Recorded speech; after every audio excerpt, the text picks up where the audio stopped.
इब्रानियों की पत्री। इस पत्री के लेखक का नाम नहीं दिया गया है, परंतु कुछ विद्वानों ने इसकी भाषा शैली के आधार पर यह अनुमान लगाया है कि शायद पौलुस ही इस पत्री का लेखक है। कुछ भी हो, इसमें मसीह की महिमा का वर्णन किया गया है और उसे उद्धारकर्ता, महायाजक और कभी न बदलने वाला प्रभु आदि कहा गया है। इसमें मसीह की सर्वोच्चता और विश्वास के जीवन पर विचार प्रस्तुत किए गए हैं। प्रस्तुत है इब्रानियों की पत्री, कुल अध्याय 13, अध्याय 1, कुल पद 14। पूर्व युग में परमेश्वर ने बाप दादों से थोड़ा थोड़ा करके और भांति भांति से भविष्यद्वक्ताओं के द्वारा बातें कर इन अंतिम दिनों में हमसे पुत्र के द्वारा बातें की, जिससे उसने सारी वस्तुओं का वारिस ठहराया और उसी के द्वारा उसने सारी सृष्टि की रचना की है। वह उसकी महिमा का प्रकाश और उसके तत्व की छाप है और सब वस्तुओं को अपनी सामर्थ्य के वचन से संभालता है। वह पापों को धोकर ऊंचे स्थानों पर महामहिमन के दाहिने जा बैठा और स्वर्गदूतों से उतना ही उत्तम ठहरा जितना उसने उनसे बड़े पद का वारिस होकर उत्तम नाम पाया। क्योंकि स्वर्गदूतों में से उसने कब किसी से कहा, तू मेरा पुत्र है, आज तू मुझसे उत्पन्न हुआ, और फिर यह मैं उसका पिता हूँगा और वह मेरा पुत्र होगा। और जब पहलौठे को जगत में फिर लाता है तो कहता है, परमेश्वर के सब स्वर्गदूत उसे दंडवत करें। और स्वर्गदूतों के विषय में यह कहता है, वह अपने दूतों को पवन और अपने सेवकों को धधकती आग बनाता है। परंतु पुत्र के विषय में कहता है, हे परमेश्वर, तेरा सिंहासन युगान युग रहेगा, तेरा राज्य का राजदंड न्याय का राजदंड है। तूने धर्म से प्रेम और अधर्म से बैर रखा। इस कारण परमेश्वर ने तेरे साथियों से बढ़कर हर्ष रूपी तेज से तेरा अभिषेक किया। और यह कि हे प्रभु, आदि में तूने पृथ्वी की नींव डाली और स्वर्ग तेरे हाथों की कारीगरी है। वे तो नष्ट हो जाएंगे, परंतु तू बना रहेगा, और वे सब वस्त्र के समान पुराने हो जाएंगे, और तू उन्हें चादर के समान लपेटेगा, और वे वस्त्र के समान बदल जाएंगे, पर तू वही है और तेरे वर्षों का अंत ना होगा। और स्वर्गदूतों में से उसने किससे कब कहा, तू मेरे दाहिने बैठ, जब तक कि मैं तेरे बैरियों को तेरे पांवों के नीचे की पीढ़ी ना कर दूं। क्या वे सब सेवा टहल करने वाली आत्माएं नहीं, जो उद्धार पाने वालों के लिए सेवा करने को भेजी जाती हैं?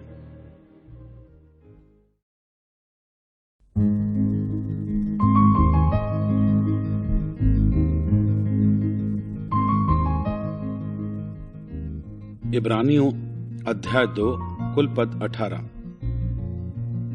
इस कारण चाहिए कि हम उन बातों पर जो हमने सुनी है और भी मन लगाएं। ऐसा ना हो कि बहक कर उनसे दूर चले जाएं, क्योंकि जो वचन स्वर्गदूतों के द्वारा कहा गया था, जब वह स्थिर रहा और हर एक अपराध और आज्ञा ना मानने का ठीक ठीक बदला मिला, तो हम लोग ऐसे बड़े उद्धार से निश्चिंत रहकर कैसे बच सकते हैं, जिसकी चर्चा पहले प्रभु के द्वारा हुई और सुनने वालों के द्वारा हमें इसका निश्चय हुआ। और साथ ही परमेश्वर भी अपनी इच्छा के अनुसार चिन्हों और अद्भुत कामों और नाना प्रकार के सामर्थ्य के कामों और पवित्र आत्मा के वरदानों के बांटने के द्वारा इसकी गवाही देता रहा। उसने उस आने वाले जगत को, जिसकी चर्चा हम कर रहे हैं, स्वर्गदूतों के अधीन न किया, वरन किसी ने कहीं यह गवाही दी है, मनुष्य क्या है कि तू उसकी सुधि लेता है, या मनुष्य का पुत्र क्या है कि तू उसकी चिंता करता है। तूने उसे स्वर्गदूतों से कुछ ही कम किया। तूने उस पर महिमा और आदर का मुकुट रखा और उसे अपने हाथों के कामों पर अधिकार दिया। तूने सब कुछ उसके पांवों के नीचे कर दिया। इसलिए जबकि उसने सब कुछ उसके अधीन कर दिया, तो उसने कुछ भी रख ना छोड़ा जो उसके अधीन ना हो। पर हम अब तक सब कुछ उसके अधीन नहीं देखते, पर हम यीशु को, जो स्वर्गदूतों से कुछ ही कम किया गया था, मृत्यु का दुख उठाने के कारण महिमा और आदर का मुकुट पहने हुए देखते हैं, ताकि परमेश्वर के अनुग्रह से वह हर एक मनुष्य के लिए मृत्यु का स्वाद चखे। क्योंकि जिसके लिए सब कुछ है और जिसके द्वारा सब कुछ है, उसे यही अच्छा लगा कि जब वह बहुत से पुत्रों को महिमा में पहुंचाए, तो उनके उद्धार के कर्ता को दुख उठाने के द्वारा सिद्ध करे। क्योंकि पवित्र करने वाला और जो पवित्र किए जाते हैं सब एक ही मूल से हैं, इसी कारण वह उन्हें भाई कहने से नहीं लजाता। वह कहता है, मैं तेरा नाम अपने भाइयों को सुनाऊंगा, सभा के बीच में मैं तेरा भजन गाऊंगा, और फिर यह मैं उस पर भरोसा रखूंगा।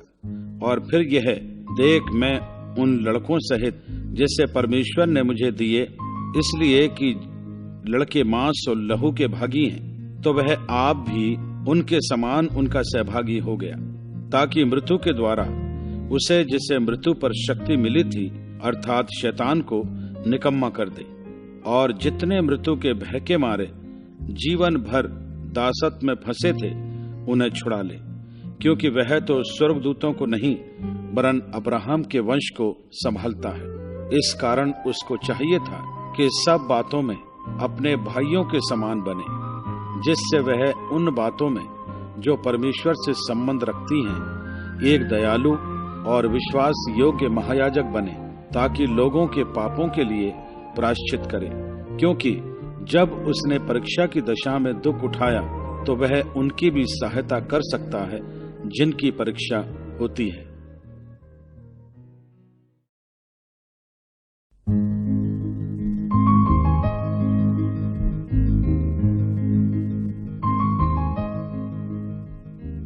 इब्रानियों अध्याय 3 कुल पद 19। इसलिए हे पवित्र भाइयों, तुम जो स्वर्गीय बुलाहट में भागी हो, उस प्रेरित और महायाजक यीशु पर, जिसे हम अंगीकार करते हैं, ध्यान करो। वह अपने नियुक्त करने वाले के लिए विश्वास योग्य था, जैसा मूसा भी परमेश्वर के सारे घर में था। क्योंकि यीशु मूसा से इतना बढ़कर महिमा के योग्य समझा गया है, जितना कि घर का बनाने वाला घर से बढ़कर आदर रखता है। क्योंकि हर एक घर का कोई ना कोई बनाने वाला होता है, पर जिसने सब कुछ बनाया वह परमेश्वर है। मूसा तो परमेश्वर के सारे घर में सेवक के समान विश्वास योग्य रहा, कि जिन बातों का वर्णन होने वाला था उनकी गवाही दे। परंतु मसीह पुत्र के समान परमेश्वर के घर का अधिकारी है, और उसका घर हम हैं, यदि हम साहस पर और अपनी आशा के घमंड पर अंत तक दृढ़ता से स्थिर रहें। अतः जैसा पवित्र आत्मा कहता है, यदि आज तुम उसका शब्द सुनो, तो अपने मन को कठोर ना करो, जैसा कि क्रोध दिलाने के समय और परीक्षा के दिन जंगल में किया था, जहां तुम्हारे बाप दादों ने मुझे जांच कर परखा और 40 वर्ष तक मेरे काम देखे। इस कारण मैं उस समय के लोगों से क्रोधित रहा और कहा, इनके मन सदा भटकते रहते हैं और इन्होंने मेरे मार्गों को नहीं पहचाना। तब मैंने क्रोध में आकर शपथ खाई, वे मेरे विश्राम में प्रवेश करने ना पाएंगे। हे भाइयों, चौकस रहो कि तुम में ऐसा बुरा और अविश्वासी मन ना हो, जो तुम्हें जीवते परमेश्वर से दूर हटा ले जाए। वरन जिस दिन तक आज का दिन कहा जाता है, हर दिन एक दूसरे को समझाते रहो, ऐसा ना हो कि तुम में से कोई जन पाप के छल में आकर कठोर हो जाए। क्योंकि हम मसीह के भागीदार हुए हैं, यदि हम अपने प्रथम भरोसे पर अंत तक दृढ़ता से स्थिर रहें। जैसा कहा जाता है, यदि आज तुम उसका शब्द सुनो, तो अपने मनों को कठोर ना करो, जैसा कि क्रोध दिलाने के समय किया था। भला किन लोगों ने सुनकर भी क्रोध दिलाया? क्या उन सब ने नहीं जो मूसा के द्वारा मिस्र से निकले थे? और वह 40 वर्ष तक किन लोगों से क्रोधित रहा? क्या उन्हीं से नहीं जिन्होंने पाप किया और उनके शव जंगल में पड़े रहे? और उसने किन से शपथ खाई कि तुम मेरे विश्राम में प्रवेश करने ना पाओगे? क्या केवल उनसे नहीं जिन्होंने आज्ञा ना मानी? अतः हम देखते हैं कि वे अविश्वास के कारण प्रवेश न कर सके।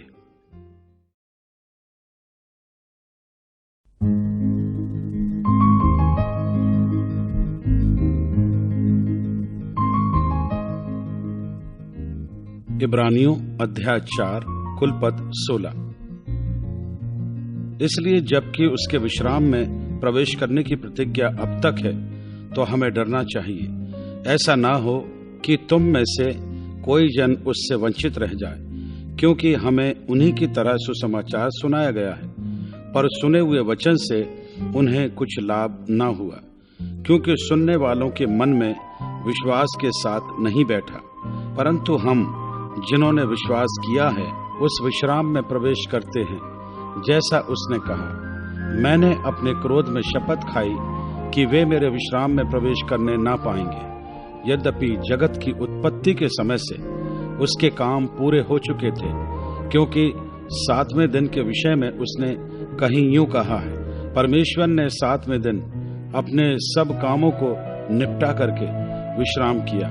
और इस जगह फिर यह कहता है, वे मेरे विश्राम में प्रवेश ना करने पाएंगे। तो जब यह बात बाकी है कि कितने और हैं जो उस विश्राम में प्रवेश करें और जिन्हें उसका सुसमाचार पहले सुनाया गया, उन्होंने आज्ञा न मानने के कारण उसमें प्रवेश न किया।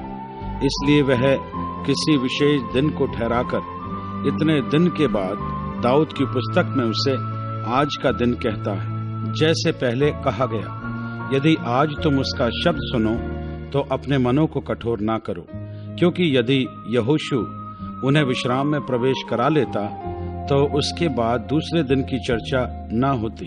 अतः जान लो कि परमेश्वर के लोगों के लिए सब्त का विश्राम बाकी है, क्योंकि जिसने उसके विश्राम में प्रवेश किया है उसने भी परमेश्वर के समान अपने कामों को पूरा करके विश्राम किया है।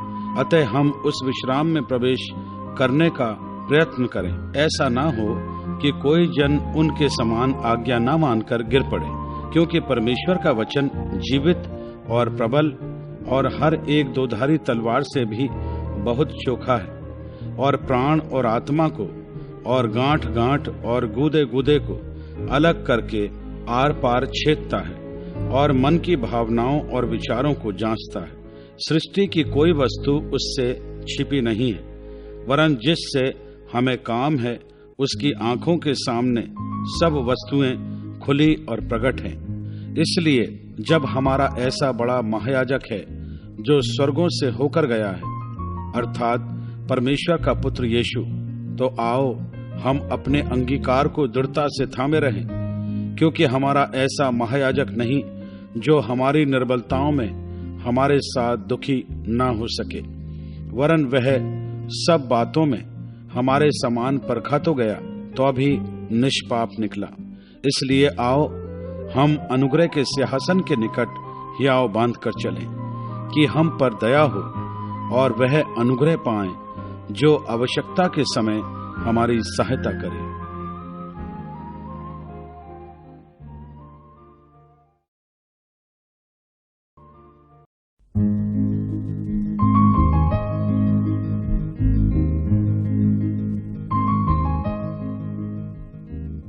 इब्रानियों अध्याय 5 कुलपद 14।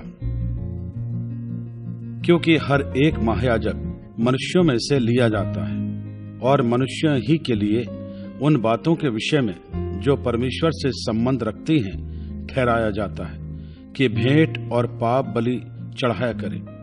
वह अज्ञानों और भूले भटकों के साथ नरमी से व्यवहार कर सकता है, इसलिए कि वह आप भी निर्बलता से घिरा है।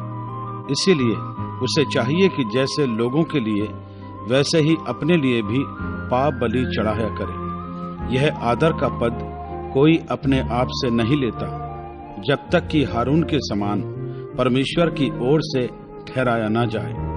वैसे ही मसीह ने भी महायाजक बनने की बढ़ाई अपने आप से नहीं ली, पर उसको उसी ने दी जिसने उससे कहा था, तू मेरा पुत्र है, आज मैं ही ने तुझे उत्पन्न किया है। इसी प्रकार वह दूसरी जगह में भी कहता है, तू मलकीसिदक की रीति पर सदा के लिए याजक है। यीशु ने अपनी देह में रहने के दिनों में ऊंचे शब्द से पुकार पुकार कर और आंसू बहा बहा कर उससे जो उसको मृत्यु से बचा सकता था प्रार्थनाएं और विनती की, और भक्ति के कारण उसकी सुनी गई। पुत्र होने पर भी उसने दुख उठा उठाकर आज्ञा माननी सीखी और सिद्ध बनकर अपने सब आज्ञा मानने वालों के लिए सदा काल के उद्धार का कारण हो गया। और उसे परमेश्वर की ओर से मलिकिसिदक की रीति पर महायाजक का पद मिला। इसके विषय में हमें बहुत सी बातें कहनी हैं जिनका समझाना भी कठिन है, इसलिए कि तुम ऊंचा सुनने लगे हो।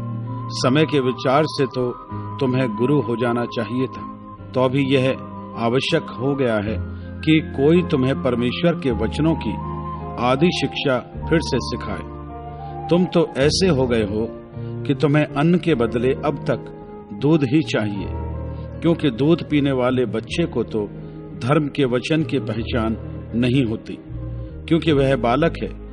पर अन्न सयानों के लिए है, जिनकी ज्ञान इंद्रियां अभ्यास करते करते भले बुरे में भेद करने में निपुण हो गई हैं।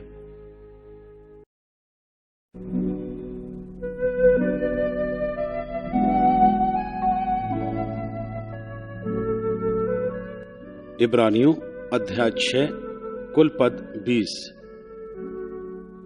इसलिए आओ मसीह की शिक्षा की आरंभ की बातों को छोड़कर हम सिद्धता की ओर आगे बढ़ते जाएं और मरे हुए कामों से मन फिराने और परमेश्वर पर विश्वास करने और बपतिस्मों और हाथ रखने और मरे हुओं के जी उठने और अंतिम न्याय की शिक्षा रूपी नींव फिर से न डालें।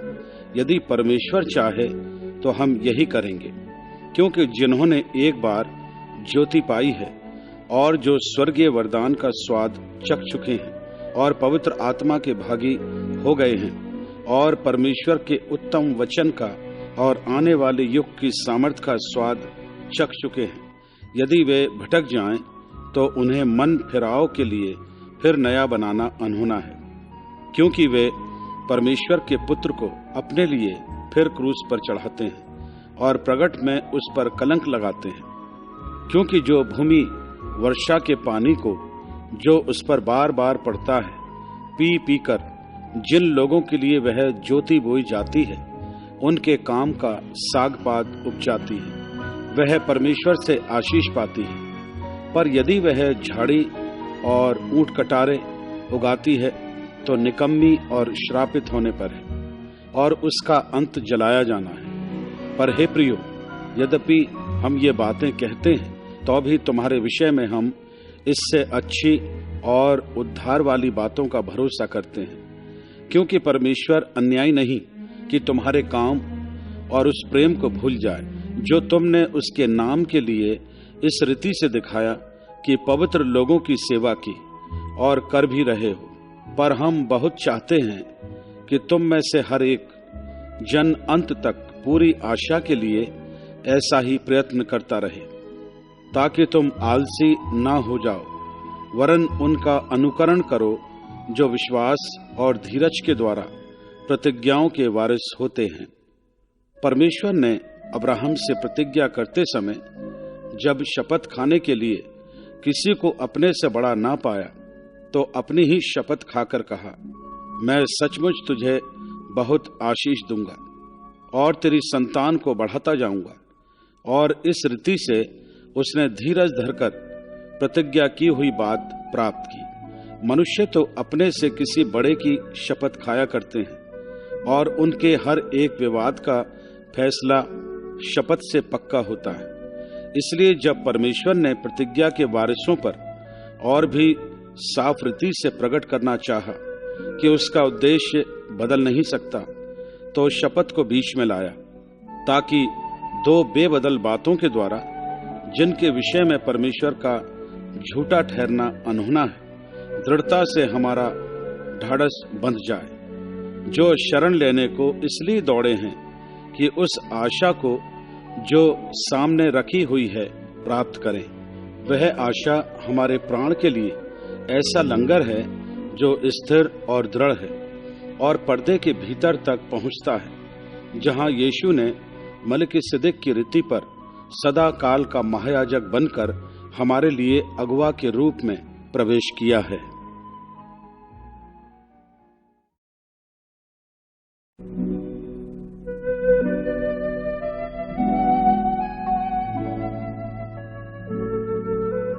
इब्रानियों अध्याय 7 कुल पद 28।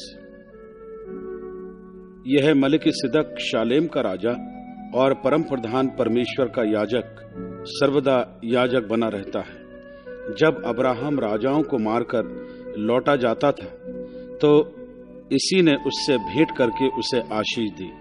इसी को अब्राहम ने सब वस्तुओं का 10वां अंश भी दिया। यह पहले अपने नाम के अर्थ के अनुसार धर्म का राजा और फिर शालेम अर्थात शांति का राजा है, जिसका ना पिता ना माता ना वंशावली है, जिसके दिनों का ना आदि है और ना जीवन का अंत है, परंतु परमेश्वर के पुत्र के स्वरूप ठहरकर वह सदा के लिए याजक बना रहता है। अब इस पर ध्यान करो कि वह कैसा महान था, जिसको कुलपति अब्राहम ने लूट के अच्छे से अच्छे माल का 10वां अंश दिया।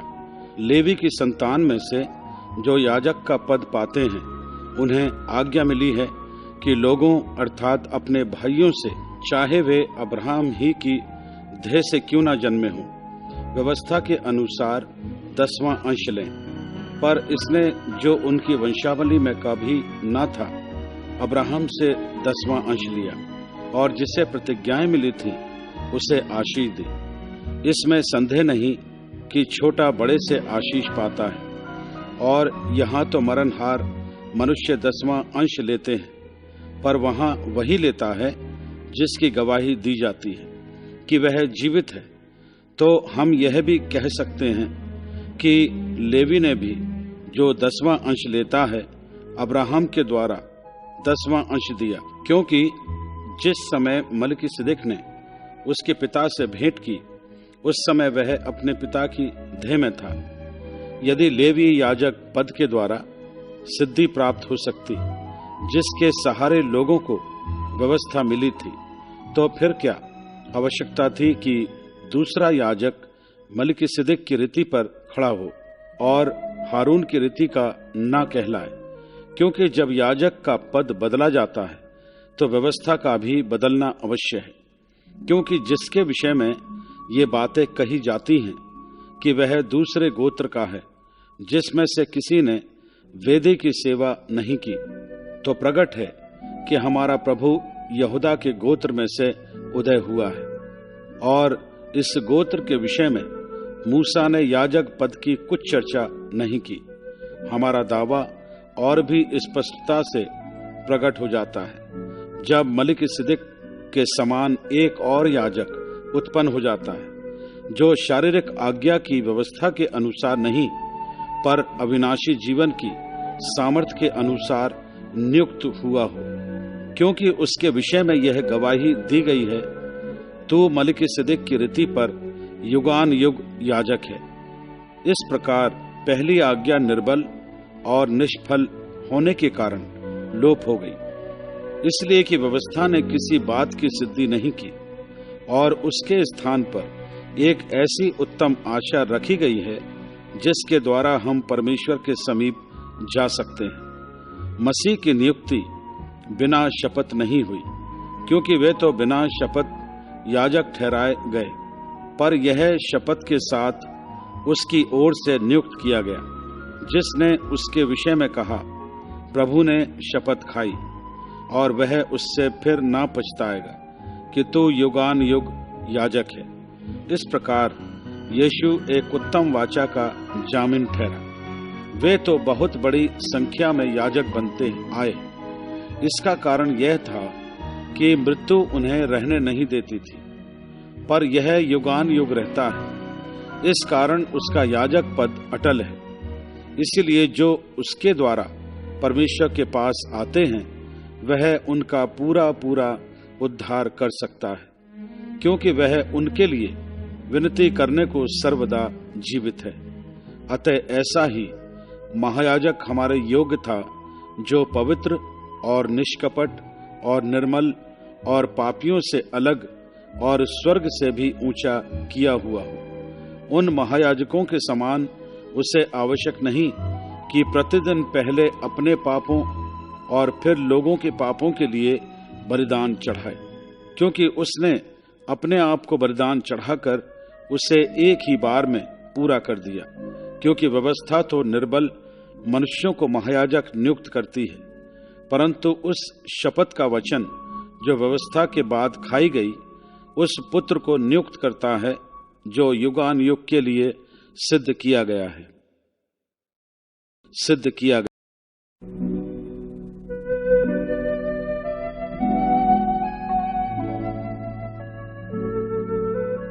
इब्रानियों अध्याय 8 कुल पद 13।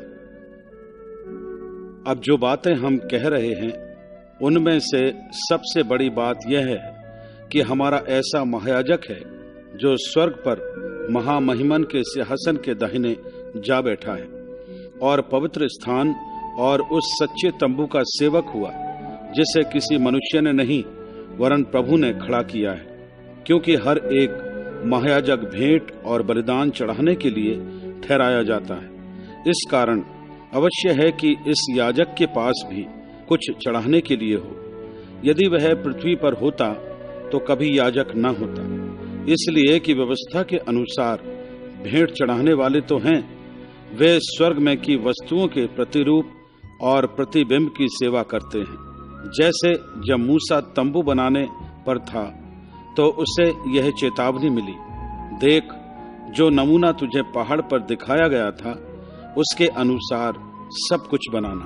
पर उन याजकों से बढ़कर सेवा यीशु को मिली, क्योंकि वह और भी उत्तम वाचा का मध्यस्थ ठहरा, जो और उत्तम प्रतिज्ञाओं के सहारे बांधी गई है। क्योंकि यदि वह पहली वाचा निर्दोष होती तो दूसरी के लिए अवसर ना ढूंढा जाता, पर वह उन पर दोष लगाकर कहता है, प्रभु कहता है, देखो वे दिन आते हैं कि मैं इस्राएल के घराने के साथ और यहूदा के घराने के साथ नई वाचा बांधूंगा।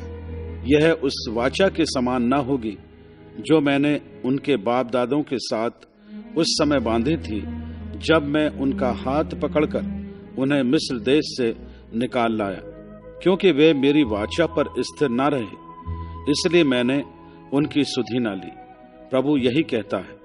फिर प्रभु कहता है कि जो वाचा मैं उन दिनों के बाद इस्राएल के घराने के साथ बांधूंगा, वह यह है कि मैं अपनी व्यवस्था को उनके मनों में डालूंगा और उसे उनके हृदयों पर लिखूंगा, और मैं उनका परमेश्वर ठहरूंगा और वे मेरे लोग ठहरेंगे। और हर एक अपने देश वाले को और अपने भाई को यह शिक्षा ना देगा कि तू प्रभु को पहचान, क्योंकि छोटे से बड़े तक सब मुझे जान लेंगे, क्योंकि मैं उनके अधर्म के विषय में दयावंत हूँगा और उनके पापों को फिर स्मरण ना करूँगा। नई वाचा की स्थापना से उसने प्रथम वाचा को पुरानी ठहरा दिया, और जो वस्तु पुरानी और जीर्ण हो जाती है उसका मिट जाना अनिवार्य है।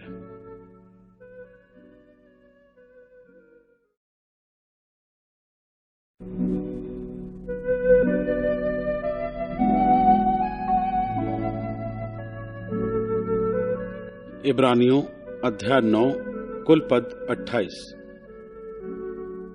उस पहली वाचा में भी सेवा के नियम थे, और ऐसा पवित्र स्थान था जो इस जगत का था, क्योंकि एक तंबू बनाया गया। पहले तंबू में दीवट और मेज और भेंट की रोटियां थीं, और वह पवित्र स्थान कहलाता है। दूसरा पर्दे के पीछे वह तंबू था जो परम पवित्र स्थान कहलाता है। उसमें सोने की धूपदानी और चारों ओर सोने से मढ़ा हुआ वाचा का संदूक, और इसमें मन्ना से भरा हुआ सोने का मर्तबान और हारून की छड़ी जिसमें फूल फल आ गए थे, और वाचा की पटियां थीं। उसके ऊपर दोनों तेजों में करूब थे जो प्रायश्चित के ढकने पर छाया किए हुए थे। इनका एक एक करके वर्णन करने का अभी अवसर नहीं है। ये वस्तुएं इस रीति से तैयार हो चुकी, उस पहले तंबू में याजक हर समय प्रवेश करके सेवा के कार्य संपन्न करते हैं, पर दूसरे में केवल महायाजक वर्ष भर में एक ही बार जाता है और बिना लहू लिए नहीं जाता, जिसे वह अपने लिए और लोगों की भूल चूक के लिए चढ़ाता है। इससे पवित्र आत्मा यही दिखाता है कि जब तक पहला तंबू खड़ा है तब तक पवित्र स्थान का मार्ग प्रकट नहीं हुआ।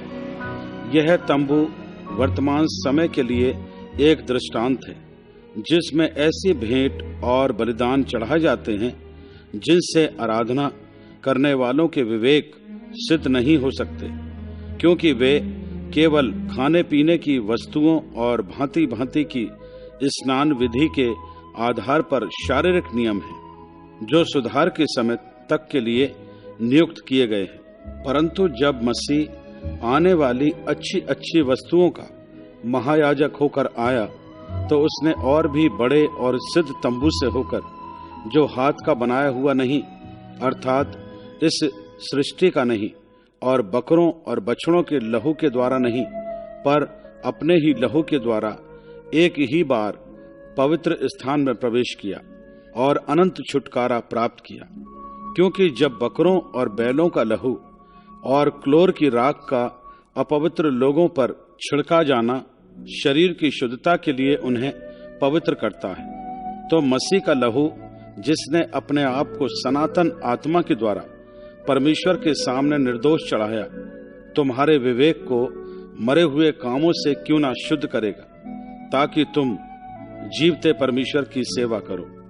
इसी कारण वह नई वाचा का मध्यस्थ है, ताकि उसकी मृत्यु के द्वारा जो पहली वाचा के समय के अपराधों से छुटकारा पाने के लिए हुई है, बुलाए हुए लोग प्रतिज्ञा के अनुसार अनंत मीरास को प्राप्त करें। क्योंकि जहां वाचा बांधी गई है, वहां वाचा बांधने वाले की मृत्यु का समझ लेना भी अवश्य है, क्योंकि ऐसी वाचा मरने पर पक्की होती है, और जब तक वाचा बांधने वाला जीवित रहता है, तब तक वाचा काम की नहीं होती। इसीलिए पहली वाचा भी बिना लहू के नहीं बांधी गई, क्योंकि जब मूसा सब लोगों को व्यवस्था की हर एक आज्ञा सुना चुका, तो उसने बछड़ों और बकरों का लहू लेकर पानी और लाल ऊन और जूफा के साथ उस पुस्तक पर और सब लोगों पर छिड़क दिया और कहा, यह उस वाचा का लहू है जिसकी आज्ञा परमेश्वर ने तुम्हारे लिए दी है। और इसी रीति से उसने तंबू और सेवा के सारे सामान पर लहू छिड़का। सच तो यह है कि व्यवस्था के अनुसार प्राय सब वस्तुएं लहू के द्वारा शुद्ध की जाती हैं, और बिना लहू बहाए पापों की क्षमा नहीं। इसलिए अवश्य है कि स्वर्ग में की वस्तुओं के प्रतिरूप इन बलिदानों के द्वारा शुद्ध किए जाएं, पर स्वर्ग में की वस्तुएं स्वयं इनसे उत्तम बलिदानों के द्वारा शुद्ध की जाती, क्योंकि मसीह ने उस हाथ के बनाए हुए पवित्र स्थान में, जो सच्चे पवित्र स्थान का नमूना है, प्रवेश नहीं किया, पर स्वर्ग ही में प्रवेश किया, ताकि हमारे लिए अब परमेश्वर के सामने दिखाई दे। यह नहीं कि वह अपने आप को बार बार चढ़ाए, जैसा कि महायाजक प्रति वर्ष दूसरे का लहू लिए पवित्र स्थान में प्रवेश किया करता है। नहीं तो जगत की उत्पत्ति से लेकर उसको बार बार दुख उठाना पड़ता, पर अब युग के अंत में वह एक ही बार प्रकट हुआ है, ताकि अपने ही बलिदान के द्वारा पाप को दूर कर दे। और जैसे मनुष्यों के लिए एक बार मरना और उसके बाद न्याय का होना नियुक्त है, वैसे ही मसीह भी बहुतों के पापों को उठा लेने के लिए एक बार बलिदान हुआ, और जो लोग उसकी बाट जोहते हैं उनके उद्धार के लिए दूसरी बार बिना पाप उठाए हुए दिखाई देगा।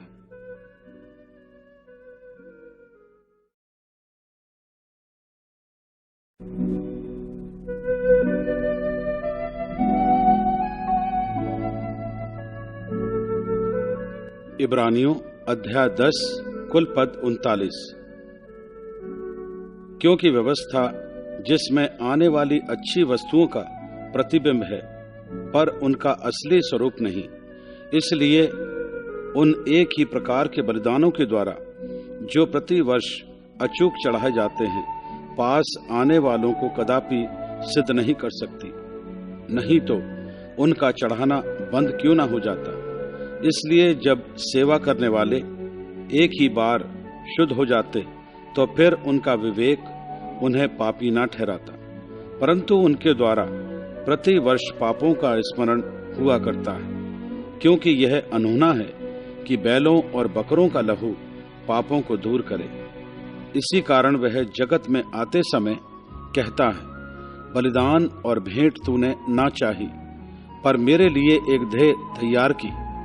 होम बलियों और पाप बलियों से तू प्रसन्न नहीं हुआ। तब मैंने कहा, देख मैं आ गया हूँ। पवित्र शास्त्र में मेरे विषय में लिखा हुआ है, ताकि हे परमेश्वर तेरी इच्छा पूरी करूं। ऊपर तो वह कहता है, ना तूने बलिदान और भेंट और होम बलियों और पाप बलियों को चाहा और ना उनसे प्रसन्न हुआ। यद्यपि ये बलिदान तो व्यवस्था के अनुसार चढ़ाए जाते हैं, फिर यह भी कहता है, देख मैं आ गया हूँ ताकि तेरी इच्छा पूरी करूं। अतः वह पहले को उठा देता है ताकि दूसरे को नियुक्त करे। उसी इच्छा से हम यीशु मसीह के देह के एक ही बार बलिदान चढ़ाए जाने के द्वारा पवित्र किए गए हैं। हर एक याजक तो खड़े होकर प्रतिदिन सेवा करता है और एक ही प्रकार के बलिदान को, जो पापों को कभी भी दूर नहीं कर सकते, बार बार चढ़ाता है। परंतु यह व्यक्ति तो पापों के बदले एक ही बलिदान सर्वदा के लिए चढ़ाकर परमेश्वर के दाहिने जा बैठा, और उसी समय से इसकी बाट जो रहा है कि उसके बैरी उसके पांवों के नीचे की पीढ़ी बने, क्योंकि उसने एक ही चढ़ावे के द्वारा उन्हें जो पवित्र किए जाते हैं सर्वदा के लिए सिद्ध कर दिया है। और पवित्र आत्मा भी हमें यही गवाही देता है, क्योंकि उसने पहले कहा था, प्रभु कहता है कि जो वाचा मैं उन दिनों के बाद उनसे बांधूंगा, वह यह है कि मैं अपने नियमों को उनके हृदय पर लिखूंगा और मैं उनके विवेक में डालूंगा। फिर वह यह कहता है, मैं उनके पापों को और उनके अधर्म के कामों को फिर कभी स्मरण ना करूंगा। और जब इनकी क्षमा हो गई है तो फिर पाप का बलिदान नहीं रहा। इसलिए हे भाइयों, जब हमें यीशु के लहू के द्वारा उस नए और जीवते मार्ग से पवित्र स्थान में प्रवेश करने का हियाव हो गया है, जो उसने पर्दे अर्थात अपने शरीर में से होकर हमारे लिए अभिषेक किया है, और इसलिए कि हमारा ऐसा महान याजक है जो परमेश्वर के घर का अधिकारी है, तो आओ हम सच्चे मन और पूरे विश्वास के साथ और विवेक का दोष दूर करने के लिए हृदय पर छिड़काव लेकर और देह को शुद्ध जल से धुलवाकर परमेश्वर के समीप जाएं।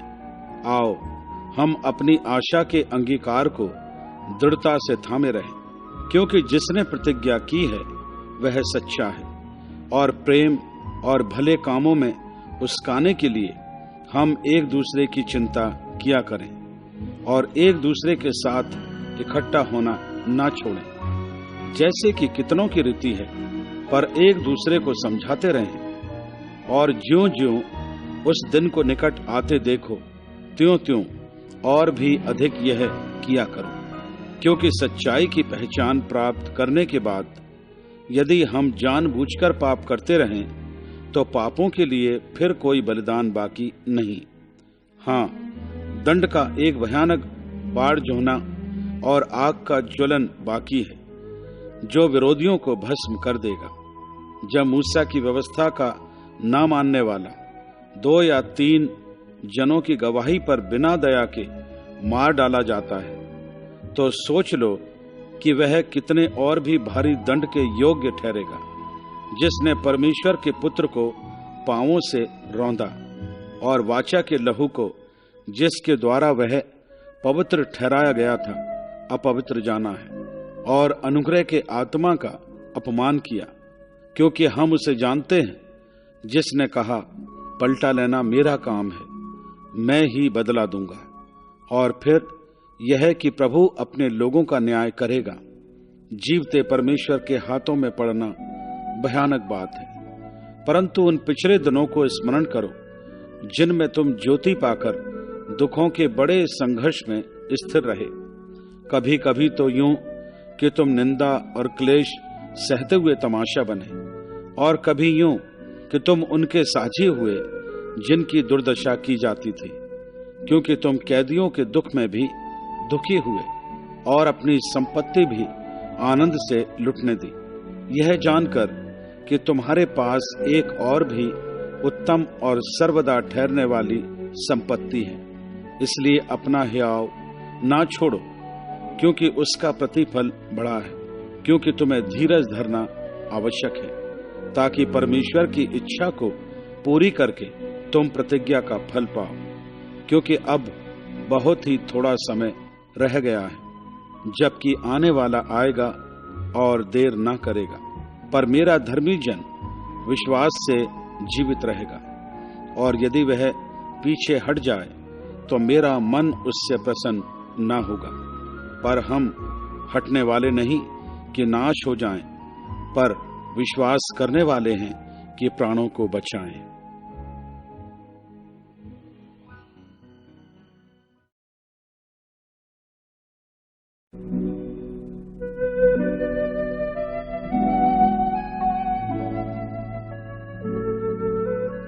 इब्रानियों अध्याय 11 कुल पद 40। अब विश्वास आशा की हुई वस्तुओं का निश्चय और अनदेखी वस्तुओं का प्रमाण है, क्योंकि इसी के विषय में प्राचीनों की अच्छी गवाही दी गई। विश्वास ही से हम जान जाते हैं कि सारी सृष्टि की रचना परमेश्वर के वचन के द्वारा हुई है, पर यह नहीं कि जो कुछ देखने में आता है वह देखी हुई वस्तुओं से बना हो। विश्वास ही से हाबिल ने कैन से उत्तम बलिदान परमेश्वर के लिए चढ़ाया, और उसी के द्वारा उसके धर्मी होने की गवाही भी दी गई, क्योंकि परमेश्वर ने उसकी भेंटों के विषय में गवाही दी, और उसी के द्वारा वह मरने पर भी अब तक बातें करता है। विश्वास ही से हनोक उठा लिया गया कि मृत्यु को ना देखे, और उसका पता नहीं मिला, क्योंकि परमेश्वर ने उसे उठा लिया था। और उसके उठाए जाने से पहले उसकी यह गवाही दी गई थी कि उसने परमेश्वर को प्रसन्न किया है, और विश्वास बिना उसे प्रसन्न करना अनहोना है, क्योंकि परमेश्वर के पास आने वाले को विश्वास करना चाहिए कि वह है और अपने खोजने वालों को प्रतिफल देता है। विश्वास ही से नूह ने उन बातों के विषय में जो उस समय दिखाई ना पड़ती थी चेतावनी पाकर भक्ति के साथ अपने घराने के बचाव के लिए जहाज बनाया, और उसके द्वारा उसने संसार को दोषी ठहराया और उस धर्म का वारिस हुआ जो विश्वास से होता है। विश्वास ही से अब्राहम जब बुलाया गया तो आज्ञा मानकर ऐसी जगह निकल गया जिसे मीरास में लेने वाला था, और यह ना जानता था कि मैं किधर जाता हूं, तो भी निकल गया।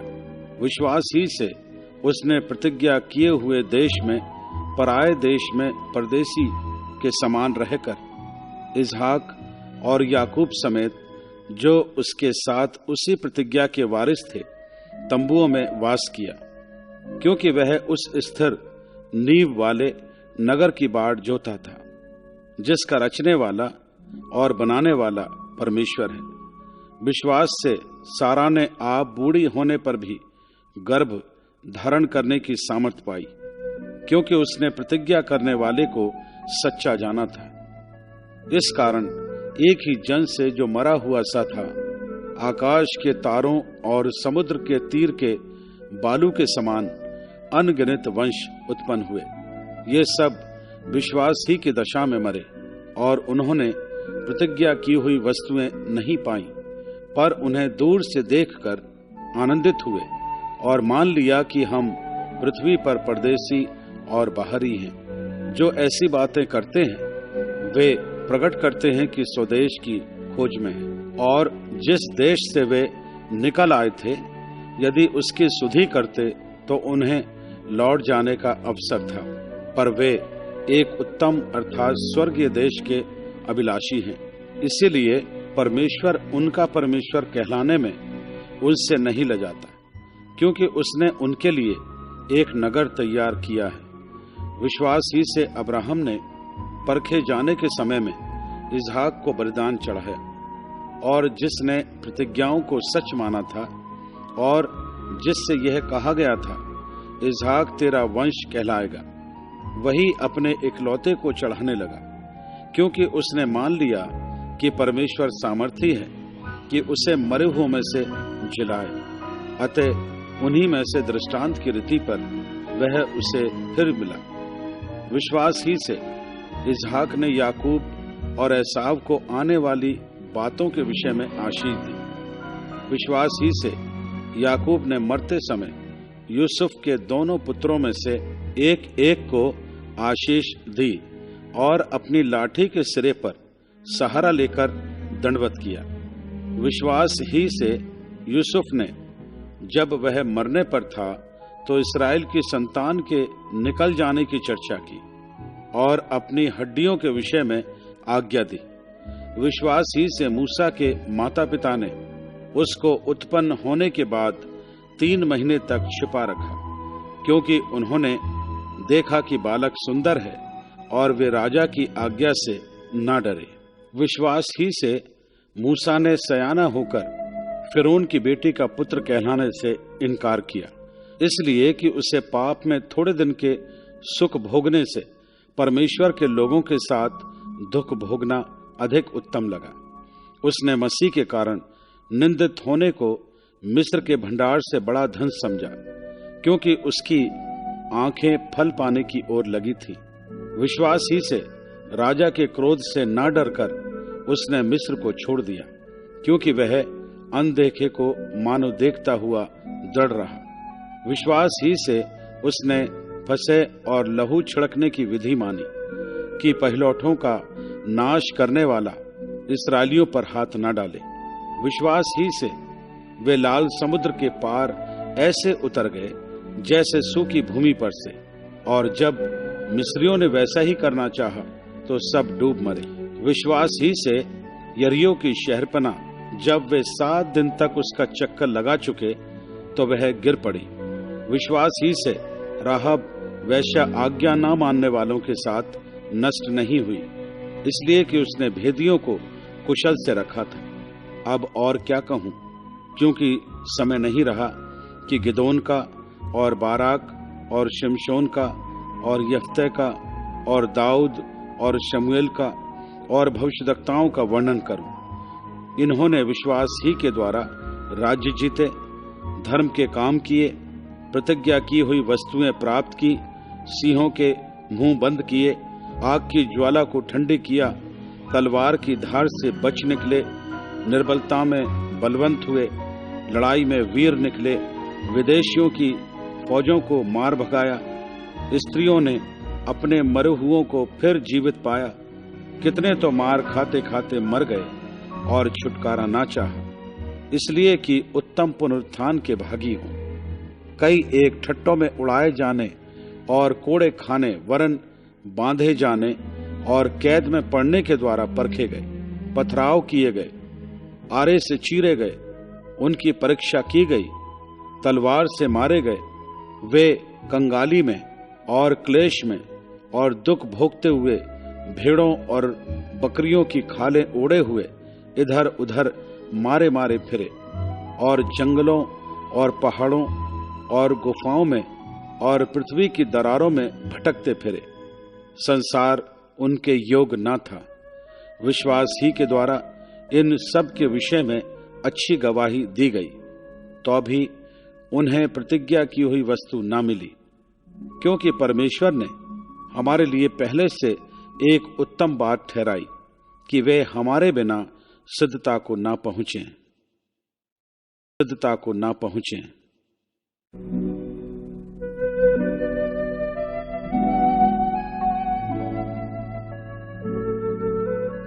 इब्रानियों अध्याय 12 कुल पद 29।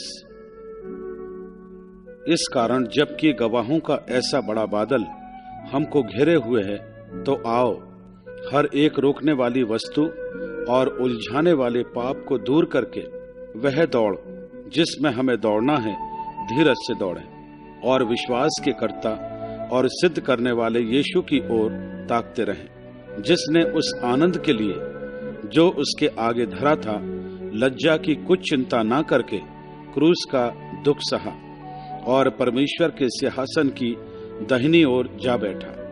इसलिए उस पर ध्यान करो जिसने अपने विरोध में पापियों का इतना विरोध सह लिया कि तुम निराश होकर साहस ना छोड़ दो।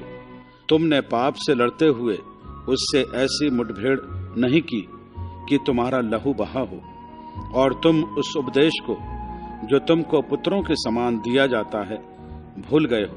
हे मेरे पुत्र, प्रभु की ताड़ना को हल्की बात ना जान, और जब वह तुझे घुड़के तो साहस ना छोड़, क्योंकि प्रभु जिससे प्रेम करता है उसकी ताड़ना भी करता है, और जिससे पुत्र बना लेता है उसको कोड़े भी लगाता है। तुम दुख को ताड़ना समझकर सह लो। परमेश्वर तुम्हें पुत्र जानकर तुम्हारे साथ बर्ताव करता है। वह कौन सा पुत्र है जिसकी ताड़ना पिता नहीं करता? यदि वह ताड़ना जिसके भागी सब होते हैं तुम्हारी नहीं हुई, तो तुम पुत्र नहीं पर व्यभिचार की संतान ठहरे। फिर जबकि हमारे शारीरिक पिता भी हमारी ताड़ना किया करते थे और हमने उनका आदर किया, तो क्या आत्माओं के पिता के और भी अधीन ना रहें, जिससे हम जीवित रहें? वे तो अपनी अपनी समझ के अनुसार थोड़े दिनों के लिए ताड़ना करते थे, पर वह तो हमारे लाभ के लिए करता है कि हम भी उसकी पवित्रता के भागी हो जाएं। वर्तमान में हर प्रकार की ताड़ना आनंद की नहीं पर शोक ही की बात दिखाई पड़ती है, तो भी जो उसको सहते सहते पक्के हो गए हैं, बाद में उन्हें चैन के साथ धर्म का प्रतिफल मिलता है। इसलिए ढीले हाथों और निर्बल घुटनों को सीधे करो और अपने पांवों के लिए सीधे मार्ग बनाओ कि लंगड़ा भटक ना जाए पर भला चंगा हो जाए। सबसे मेल मिलाप रखो और उस पवित्रता की खोजी हो जिसके बिना कोई प्रभु को कदापि ना देखेगा। ध्यान से देखते रहो, ऐसा ना हो कि कोई परमेश्वर के अनुग्रह से वंचित रह जाए या कोई कड़वी जड़ फूटकर कष्ट दे और उसके द्वारा बहुत से लोग अशुद्ध हो जाएं। ऐसा ना हो कि कोई जन व्यभिचारी या एसाव के समान अधर्मी हो, जिसने एक बार के भोजन के बदले अपने पहलौठे होने का पद बेच डाला। तुम जानते हो कि बाद में जब उसने आशीष पानी चाही तो अयोग्य गिना गया और आंसू बहा बहाकर खोजने पर भी मन फिराव का अवसर उसे ना मिला। तुम तो उस पहाड़ के पास जो छुआ जा सकता था और आग से प्रज्वलित था और काली घटा और अंधेरा और आंधी के पास और तुरही की ध्वनि और बोलने वाले के ऐसे शब्द के पास नहीं आए, जिसके सुनने वालों ने विनती की कि अब हमसे और बातें ना की जाएं, क्योंकि वे उस आज्ञा को न सह सके। यदि कोई पशु भी पहाड़ को छुए तो उस पर पथराव किया जाए। और वह दर्शन ऐसा डरावना था कि मूसा ने कहा, मैं बहुत डरता और कांपता हूँ। पर तुम सिय्योन के पहाड़ के पास और जीवते परमेश्वर के नगर स्वर्गीय यरूशलेम के पास और लाखों स्वर्गदूतों और उन पहिलौठों की साधारण सभा और कलीसिया जिनके नाम स्वर्ग में लिखे हुए हैं और सबके न्यायी परमेश्वर के पास और सिद्ध किए हुए धर्मियों की आत्माओं और नई वाचा के मध्यस्थ यीशु और छिड़काव के उस लहू के पास आए हो जो हाबिल के लहू से उत्तम बातें कहता है। सावधान रहो और उस कहने वाले से मुंह ना फेरो, क्योंकि वे लोग जब पृथ्वी पर के चेतावनी देने वाले से मुंह मोड़कर ना बच सके, तो हम स्वर्ग पर से चेतावनी देने वाले से मुंह मोड़कर कैसे बच सकेंगे। उस समय तो उसके शब्द ने पृथ्वी को हिला दिया, पर अब उसने यह प्रतिज्ञा की है, एक बार फिर मैं न केवल पृथ्वी को वरन आकाश को भी हिला दूंगा। और यह वाक्य एक बार फिर इस बात को प्रकट करता है कि जो वस्तुएं हिलाई जाती हैं वे सृजी हुई वस्तुएं होने के कारण टल जाएंगी, ताकि जो वस्तुएं हिलाई नहीं जाती वे अटल बनी रहे। इस कारण हम इस राज्य को पाकर जो हिलने का नहीं कृतज्ञ हों और भक्ति और भय सहित परमेश्वर की ऐसी आराधना करें जिससे वह प्रसन्न होता है, क्योंकि हमारा परमेश्वर भस्म करने वाली आग है।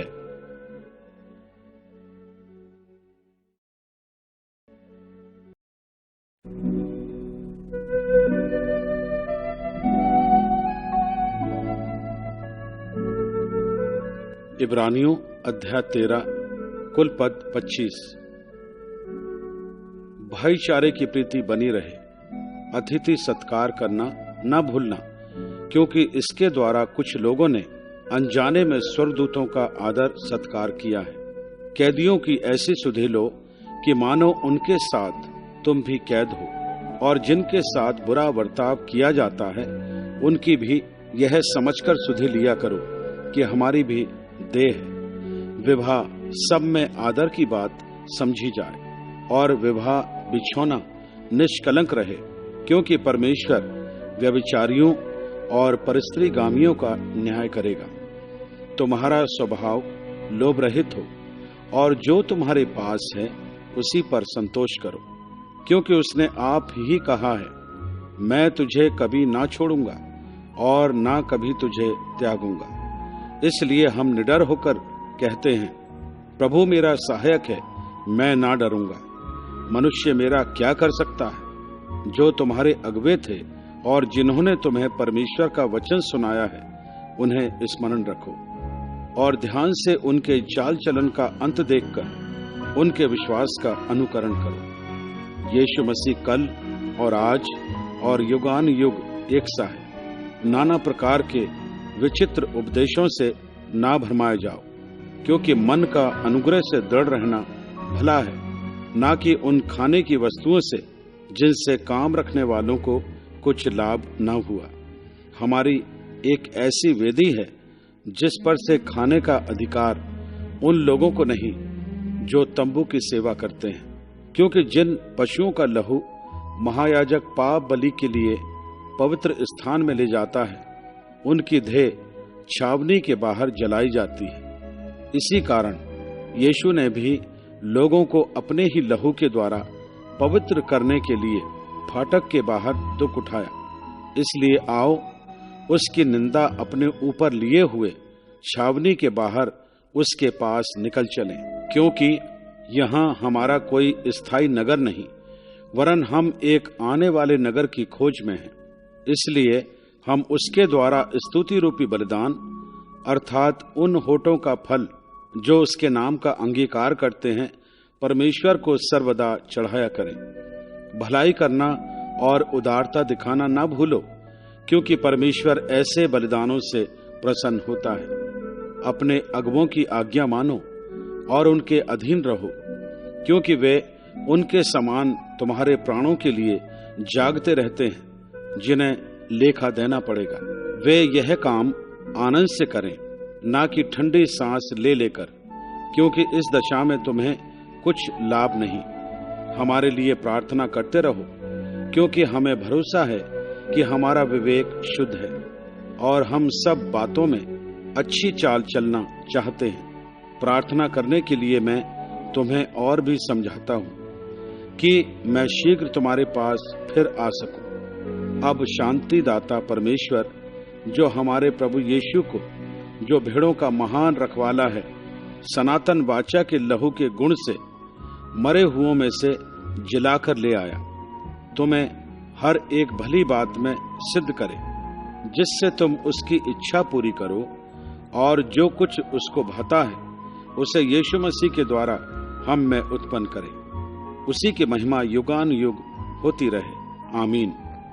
हे भाइयों, मैं तुमसे विनती करता हूँ कि इस उपदेश की बातों को सह लो, क्योंकि मैंने तुम्हें बहुत संक्षेप में लिखा है। तुम्हें यह ज्ञात हो कि तीमुथियुस हमारा भाई छूट गया है, और यदि वह शीघ्र आ गया तो मैं उसके साथ तुमसे भेंट करूंगा। अपने सब अगुवों और सब पवित्र लोगों को नमस्कार कहो। इटली वाले तुम्हें नमस्कार कहते हैं। तुम सब पर अनुग्रह होता रहे। आमीन।